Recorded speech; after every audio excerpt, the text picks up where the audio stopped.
Boa Essa noite, vozinha de. gente, tudo bom?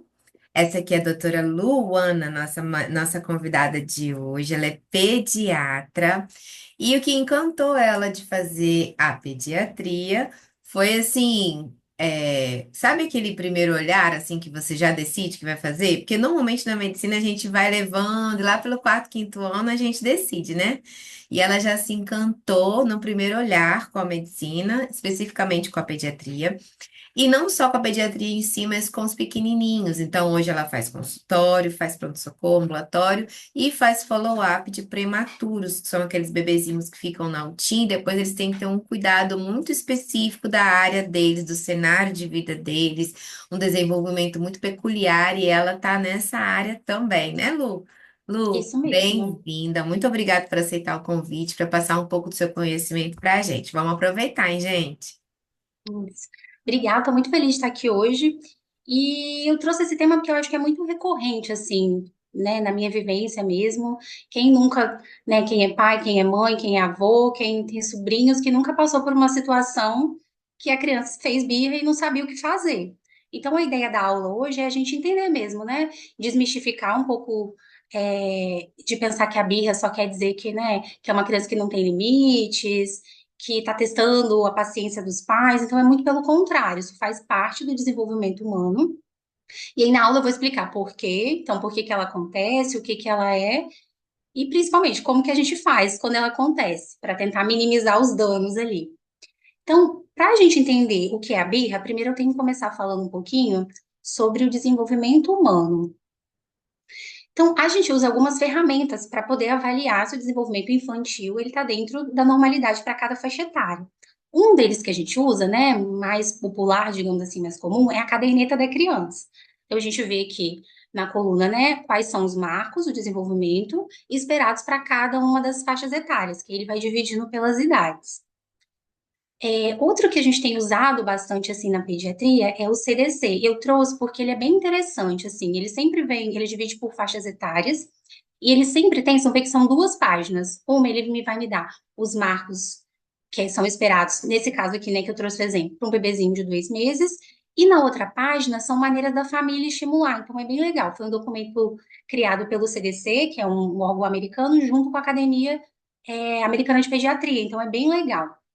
E aí eu vou destrinchar um pouquinho mais, porque às vezes quando a gente tem noção de desenvolvimento humano, a gente pensa muito no, ele fala, ele senta, ele anda, e é muito mais do que isso que a gente avalia na consulta pediátrica.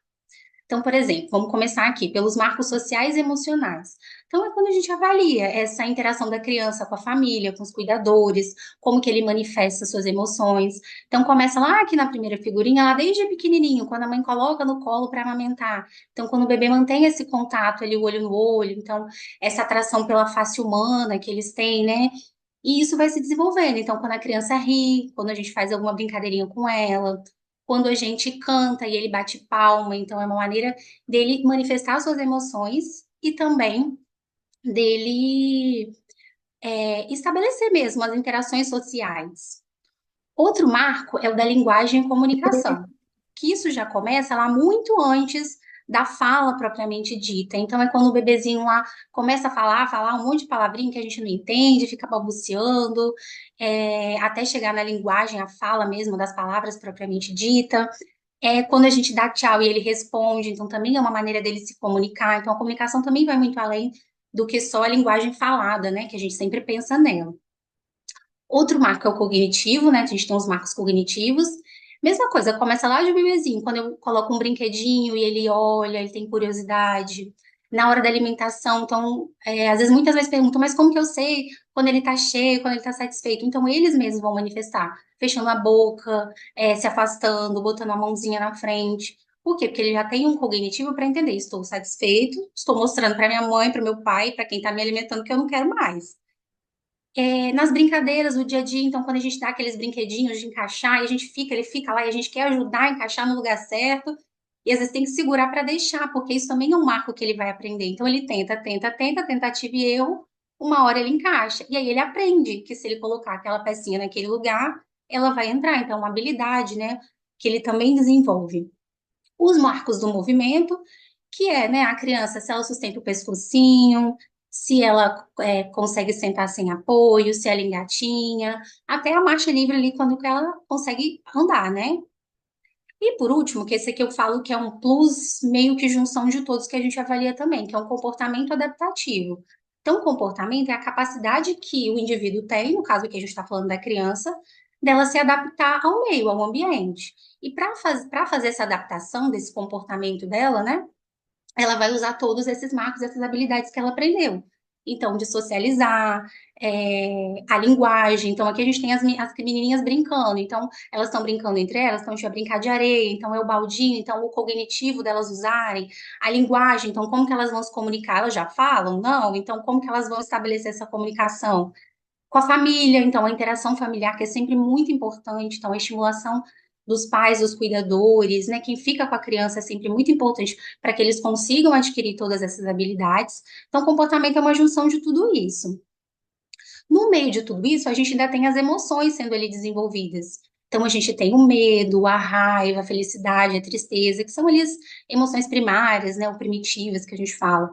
E aí, a emoção eu não consigo controlar, eu sinto. Então, se acontece alguma coisa que me deixa triste, eu não tenho como falar assim, não, não vou ficar triste. Se tem alguma coisa que me deixa feliz, às vezes a gente não tem nem como esconder que tá feliz, que tá bravo, que tá, né, nervoso. Então, as emoções, elas são sentidas, a gente não consegue controlar. O comportamento, que foi o que eu acabei de falar, não, é uma habilidade que a gente adquire e é uma maneira que a gente tem de lidar com as emoções. Então, eu escolho, meu cérebro ali amadurecido, como eu vou manifestar a minha emoção. Então, por exemplo, eu tô com muita raiva porque bateram no meu carro. E aí eu vou escolher se eu vou sair do carro e vou conversar com a outra pessoa e tentar entender, manter a calma e tentar entender como que eu vou sair daquela situação. Ou muitas vezes a gente vê que a pessoa já sai gritando, já quer arrumar briga, já quer arrumar confusão. Então é a maneira como você escolheu lidar ali com o seu comportamento. E por que isso tudo, então?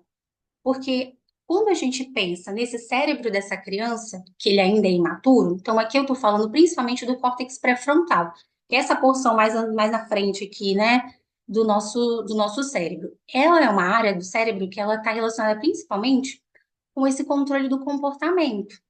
Então, como eu vou controlar minhas emoções, como que eu vou manter minha atenção quando eu estou aprendendo alguma coisa, como que eu vou me sair de uma determinada situação. E na criança, essa imaturidade cerebral, ela me leva a tudo isso, a um descontrole das emoções, a um descontrole do meu comportamento, e a birra, então, nada mais é o quê?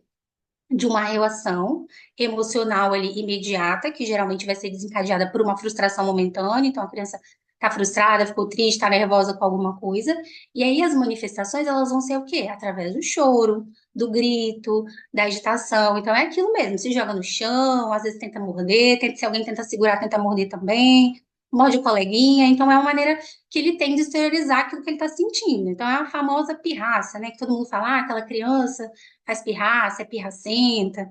Então é isso, não tem nada a ver com essa associação negativa da malcriação, de ser uma criança que não tem limites. Faz parte desse desenvolvimento humano. E ela geralmente vai acontecer aí, principalmente entre essa faixa etária, né, de 18 e 24 meses de vida. E aí, por que que ela acontece? Então, isso eu juntei aqui isso tudo que eu vim falando. Então, eu tenho uma criança ali se desenvolvendo, ganhando muitas habilidades. Então, você tem aquele bebezinho lá que era um mês, ficava deitado, mamava, acordava, dormia, fazia xixi, fazia cocô e só. E agora você tem uma criança que anda, que se comunica, que tem emoções desenvolvidas, e como que ela vai lidar com tudo isso. Então, essa imaturidade, então, neurológica e emocional, quando eu tenho uma sobrecarga de emoções, seja por isso que a gente já falou, então, uma frustração, o medo, a raiva, alguma coisa que está deixando ela ali frustrada, nervosa, essa sobrecarga de emoções, ele ainda não tem capacidade de processar e expressar de maneira adequada. Então, isso, junto, né, com essa falta do autocontrole que ele ainda não estabeleceu, e nem esse controle da regulação emocional, leva a gente para a consequência que é a birra.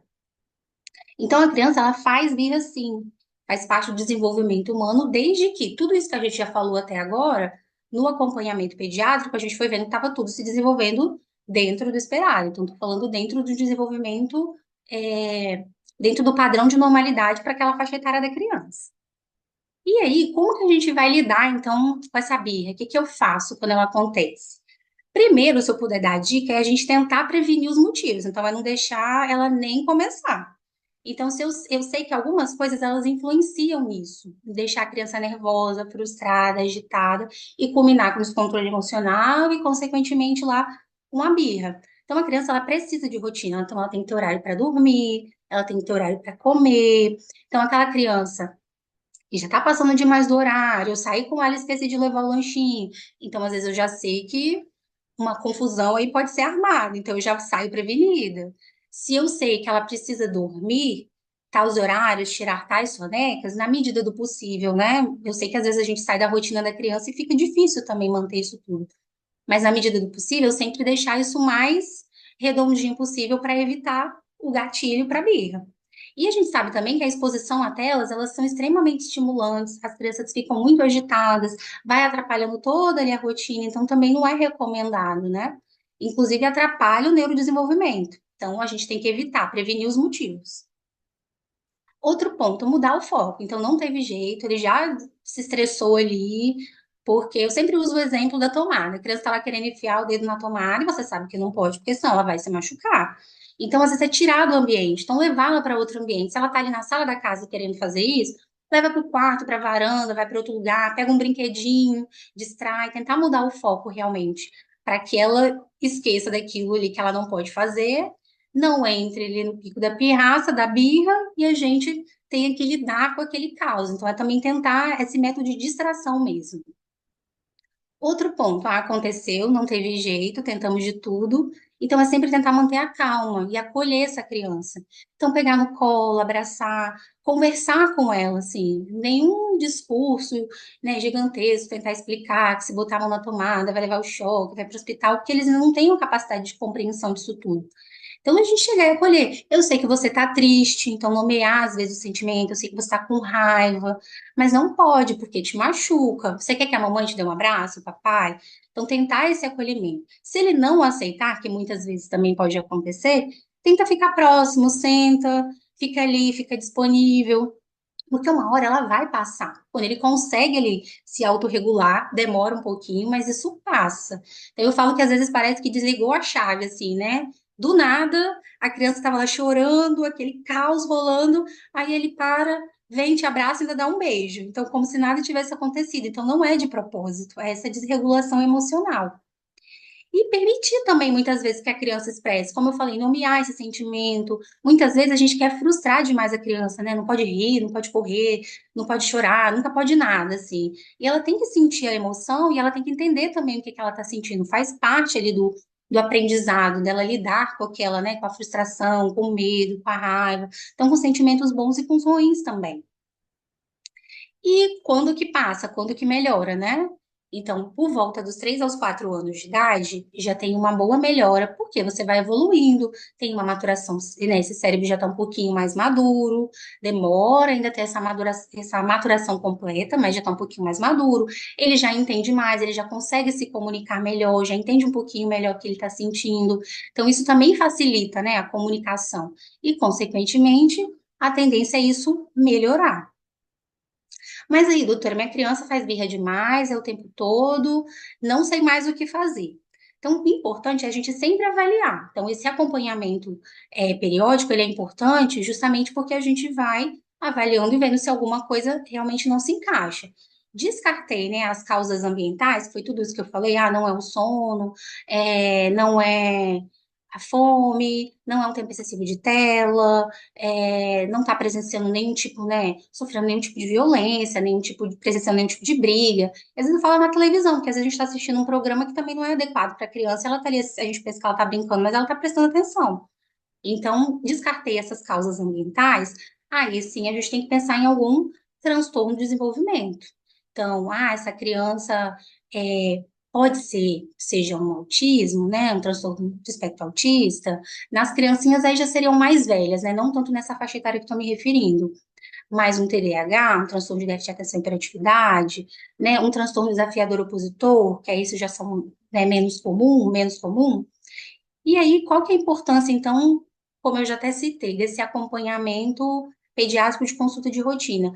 justamente para isso, porque, sei lá, desde pequenininho eu já vou acompanhando essa família, já vou vendo como que essa criança desenvolve, como que ali é o temperamento dela também, como ela lida com as emoções, como que essa família lida também com o choro, com essa agitação da criança.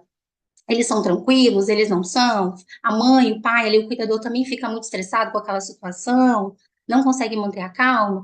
Se a gente faz esse acompanhamento, a gente consegue, né? Consigo fazer esses pequenos ajustes aí ao longo, né, de todo o acompanhamento e já ir avaliando. Se eu estou percebendo que não, que está fora do comum, a gente já consegue intervir precocemente e muitas vezes até encaminhar para algum profissional, seja psicólogo, neuropsiquiatra, para que a gente possa pensar em outros diagnósticos que justifiquem essa birra, essa agitação, esse nervosismo fora do padrão. Então, eu acho assim, o que eu queria deixar mesmo assim, de. Aí já está encaminhando aqui para o finalzinho da aula, né? É isso, é que a gente desmitifique isso, que não veja, não julgue, porque muitas vezes as mães, né? Eu falo principalmente as mães, porque sempre sobra um pouquinho mais para as mães, né? De serem julgadas porque a criança se joga no chão.